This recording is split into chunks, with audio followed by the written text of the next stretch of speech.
Hoje nós tivemos aí pesquisa da BTG, Nexus, que foi divulgada nessa segunda-feira, dia 27, e mostrou aí que o presidente Lula, ele abre vantagem sobre os seus adversários na corrida pela presidência da República no que diz respeito ao primeiro turno das eleições. Nas projeções para o segundo turno, o petista mantém o empate técnico, embora à frente com o seu principal concorrente, que é o senador Flávio Bolsonaro. Ele apresenta ali, então, Lula com 47%, Flávio 43%. É o primeiro levantamento divulgado após o tarifaço de 37,5% que foi imposto pelo presidente dos Estados Unidos, Donald Trump.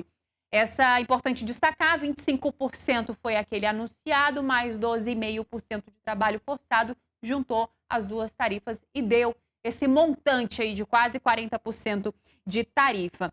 Vale a gente também destacar aqui que no primeiro turno, o presidente Lula ele registra uma oscilação positiva em relação à pesquisa anterior que foi divulgada no dia 13 de julho. Ele conta com 42% e antes tinha 40%, já Flávio ele oscilou para baixo, ele caiu de 34% para 33% e os demais se mantiveram estáveis. Vale a gente trazer aqui também o segundo turno, que é importante a gente destacar por conta desses outros candidatos, Ronaldo Caiado e Romeu Zema. No segundo turno, o presidente Lula permanece em empate técnico com Flávio, que já foi mostrado na pesquisa anterior. E vale trazer aqui que o atual presidente, Lula, ele perde terreno para o ex-governador de Goiás, Ronaldo Caiado. A gente tem até a arte aqui, vamos acompanhando, que aparece com 45% a 43% e antes era de 47% a 38%. Para o ex-governador de Minas Gerais, Romeu Zema, que a gente acompanhou agora, então, a sua convenção partidária, ele aparece entre 46% a 42%. Antes, o percentual de Romeu Zema era de 47% a 40%, ou seja, cenários de empate técnico entre esses candidatos. Vamos falar também sobre o MBL, o Movimento Brasil Livre, que tem o Renan aí, o Renan Santos como candidato.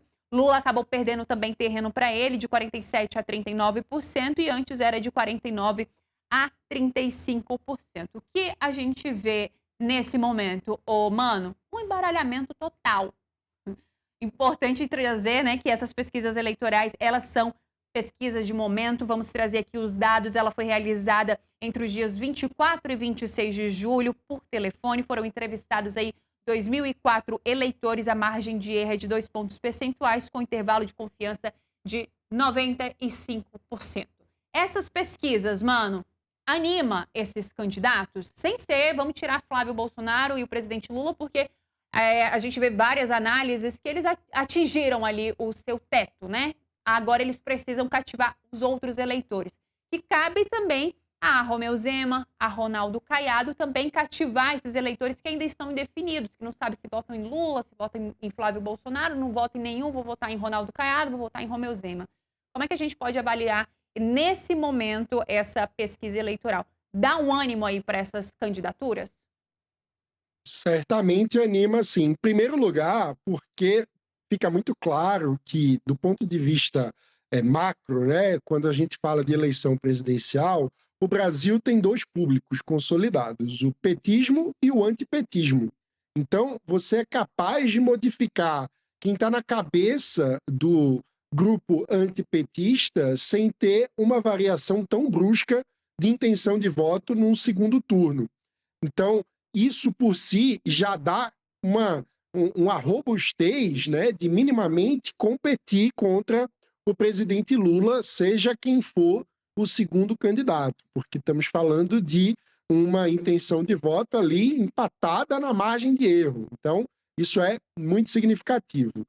Em outras palavras, na prática, na hora do vamos ver, o eleitor ele é menos bolsonarista e mais antipetista nesse sentido, Porque se tiver uma outra opção para enfrentar o presidente Lula, esse eleitor que está estacionado na intenção de voto em Flávio Bolsonaro, ele escolhe essas outras alternativas para tentar vencer o presidente Lula. Aí vem a segunda etapa dessa análise, que é o grau de conhecimento e o índice de rejeição dos candidatos. Por quê? Porque aí a gente está falando do potencial de crescimento. Como você bem destacou, Marília, tanto o presidente Lula como Flávio Bolsonaro, já apresentam um índice de conhecimento bastante expressivo. Praticamente não há brasileiro que não conheça o presidente Lula ou que não conheça o sobrenome Bolsonaro e o que ele representa na política. Isso faz com que a margem de partida desses candidatos seja mais alta, mas, ao mesmo tempo, o teto de intenção de voto seja mais baixo, porque as pessoas já sabem de quem se trata e já escolheram ou não o seu voto naquele candidato. Isso acaba se expressando também no alto índice de rejeição. Tanto Lula quanto o Flávio acabam sendo os candidatos com maior índice de rejeição de forma geral em todas as pesquisas. E esse espaço entre não estar rejeitado, ou seja, o eleitor não descarta a possibilidade de votar naquele nome, e do pouco conhecimento, mostra que para esses candidatos que são, digamos assim, as alternativas da direita nesse jogo, o desafio para eles é, em primeiro lugar, se tornarem conhecidos do eleitorado e, em segundo lugar, convencerem que podem ser mais competitivos contra o presidente Lula do que Flávio Bolsonaro. E essas pesquisas são animadoras porque mostram, por exemplo, o Ronaldo Caiado com uma margem de distância menor do que, em relação ao presidente Lula, menor do que Flávio Bolsonaro. E isso, na prática, indica um potencial de crescimento, porque Caiado é menos conhecido do que o sobrenome Bolsonaro e tem uma rejeição, né? Ou seja, um grau de índice de eleitores que rejeitam o voto em Caiado é menor do que em Flávio. Então, isso dá uma margem de crescimento potencial. Vem daí o ânimo, né, que as pesquisas trazem para essas outras candidaturas.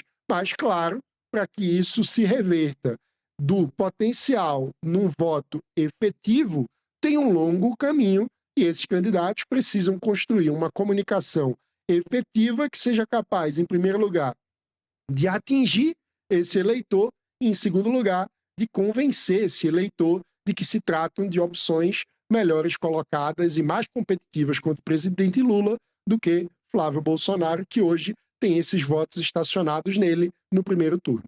Vou chamar mais um intervalo para quem está nos acompanhando pela TV, mas aqui no YouTube a gente segue com a nossa análise sobre mais uma pesquisa eleitoral. Mano, me chamou a atenção que na convenção, Ronaldo Caiado, ele chegou a falar, né, que essa não deve ser uma eleição dos rejeitados, porque ele falou que tem que ter uma saída e ele seria essa saída. Ele fala nesse tom e acaba falando também a respeito das eleições de 2022, porque o que a gente viu foi o retrato de rejeitados, né? O presidente Lula acabou sendo eleito porque não se queria que Jair Bolsonaro viesse a ser reeleito, né? O que teve ali como peso foi a gestão de Jair Bolsonaro na Covid, durante a pandemia de Covid-19. Então, Ronaldo Caiado, ele tenta, de fato, ali sair, né, dessa direita de Bolsonaro. Mas a gente também tem mais uma pesquisa para comentar,